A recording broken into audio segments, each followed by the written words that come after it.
Hi friends, ഏവർക്കും rubies കിച്ചൻ്റെ പുതിയ വീഡിയോയിലേക്ക് സ്വാഗതം. എരിവും പുളിയും ഒക്കെ ചേർന്നിട്ടുള്ള നല്ലൊരു അമ്പഴങ്ങ അച്ചാറാണ് ഇന്ന് തയ്യാറാക്കാനായി പോകുന്നത്. അമ്പഴങ്ങ അച്ചാർ ഇതൊന്ന് മാത്രം മതി ഒരു പ്ലേറ്റ് ചോറ് കാലിയാക്കാൻ. അത്രയ്ക്ക് ടേസ്റ്റാണ്.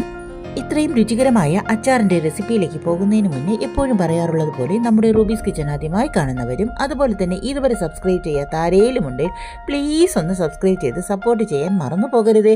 അതുപോലെ ആ തൊട്ടടുത്ത് കാണുന്ന ബെൽ ബട്ടൺ പ്രസ് ചെയ്യാനും മറക്കരുത്. എന്നാൽ മാത്രമേ ഞാനിടുന്ന പുതിയ വീഡിയോസിൻ്റെ നോട്ടിഫിക്കേഷൻസ് നിങ്ങൾക്ക് ലഭിക്കുകയുള്ളൂ. കൂടെ തന്നെ ലൈക്ക്, ഷെയർ, കമൻറ്റ് എന്നിവ ചെയ്ത് സപ്പോർട്ട് ചെയ്യാനും മറന്നു പോകരുത്.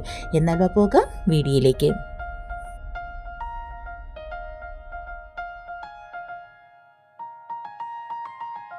ഇതാണ് അമ്പഴങ്ങ. ഇത് ചെറുതാണ്, അതുകൊണ്ട് ഞാൻ മുഴുവനായി തന്നെയാണ് അച്ചാറിടാനായിട്ട് പോകുന്നത്. ഇതിൻ്റെ ഞെട്ടെല്ലാം കളഞ്ഞ് വൃത്തിയാക്കി കഴുകി എടുത്തുകൊണ്ട് വന്നതാണിത്. ഇതിൽ ഒരു കറയുണ്ട്, അത് പോകാനായിട്ട് നമുക്ക് ചൂടുവെള്ളത്തിലിടണം. അതിനായിട്ട് ഞാൻ കുറച്ച് ചൂടുവെള്ളം വെച്ചിട്ടുണ്ട്. ഒന്ന് നന്നായിട്ട് വെട്ടിത്തിളച്ച് വരുമ്പോൾ 1 ടേബിൾ സ്പൂൺ ഉപ്പ് ചേർത്ത് കൊടുക്കാം. തീ ഓഫ് ചെയ്ത ശേഷം കഴുകി വൃത്തിയാക്കി വെച്ചിരിക്കുന്ന അമ്പഴങ്ങയെ ഇട്ട് കൊടുക്കാം. ഒരു 3 മിനിറ്റ് നേരം നമുക്ക് അമ്പഴങ്ങ വെള്ളത്തിലിട്ട് വയ്ക്കാം. കൂടുതൽ സമയം വയ്ക്കേണ്ട, ഒരു 3 മിനിറ്റ് നേരം മതിയാകും. ഇപ്പോൾ 3 മിനിറ്റ് ആയിട്ടുണ്ട്. നമുക്കിത് എടുത്ത് നോക്കാം. കണ്ടോ, കളറൊക്കെ നന്നായിട്ട് ചേഞ്ചായി വന്നിട്ടുണ്ട്. ഇതിലെ വെള്ളമെല്ലാം കളഞ്ഞ ശേഷം ഒട്ടും വെള്ളമില്ലാതെ നന്നായിട്ട് തുടച്ച് വൃത്തിയാക്കി മാറ്റി വയ്ക്കാം. ഇനി ഒരു പാൻ എടുത്ത് അടുപ്പത്ത് വെച്ച് അതിലേക്ക് നല്ലെണ്ണ ഒഴിച്ചു കൊടുക്കാം.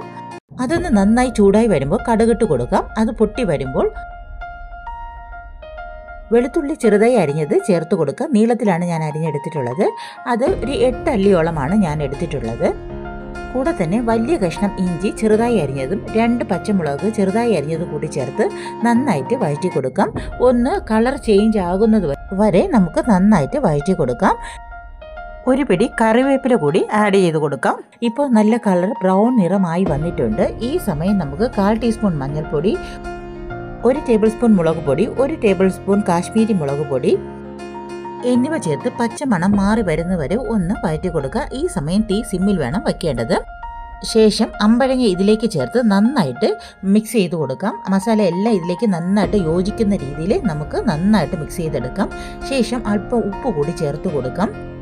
നേരത്തെ നമ്മൾ അമ്പഴങ്ങ വേവിച്ച സമയത്ത് ഉപ്പിട്ടാണ് വേവിച്ചത്. അതുകൊണ്ട് നോക്കിയതിന് ശേഷം മാത്രമേ അല്പം ഉപ്പ് ചേർത്ത് കൊടുക്കാവൂ. കറിക്ക് ആവശ്യമായ ഉപ്പ്. എന്നിട്ട് ഒന്നുകൂടി നന്നായിട്ട് മിക്സ് ചെയ്ത് കൊടുക്കാം. ഇനി ഇതിലേക്ക് 1 കപ്പ് അളവിൽ ചൂടുവെള്ളം ഒഴിച്ചു കൊടുക്കാം. പച്ചവെള്ളം ഒഴിക്കാൻ പാടില്ല. ചൂടുവെള്ളമോ ഇളം ചൂടുവെള്ളമോ മാത്രമേ ഒഴിക്കാവൂ. ശേഷം ഇതിലേക്ക് 1 ടേബിൾ സ്പൂൺ കായപ്പൊടിയും 1 ടീസ്പൂൺ ഉലുവ പൊടിച്ചതും ചേർത്ത് നന്നായിട്ട് മിക്സ് ചെയ്ത് കൊടുക്കാം. ഇപ്പോൾ നമ്മുടെ അച്ചാർ തയ്യാറായി കഴിഞ്ഞു.